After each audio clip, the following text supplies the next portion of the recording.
उष्णतेच्या लाटेमुळे साखर आता महागणार आहे। फेब्रुवारी अखेरपर्यंत देशातल्या साखर उत्पादनामध्ये 14% घट झाली आहे। एकंदरीत उष्णतेच्या लाटेमुळे ही साखर उत्पादन घटणार आहे आणि साखरेच्या किमती वाढू शकतात।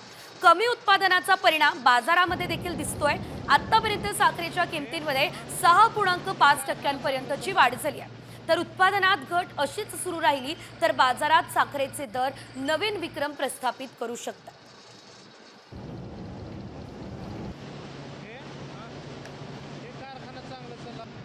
उष्णतेच्या लाटेमुळे साखर आता महागणार आहे।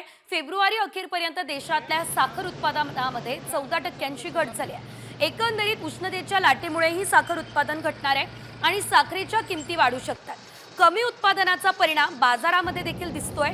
आतापर्यंत साखरेच्या किमतींमध्ये 6.5%पर्यंतची वाढ झाली आहे। तर उत्पादनात घट अशीच सुरू राहिली तर बाजारात साखरेचे दर नवीन विक्रम प्रस्थापित करू शकतात।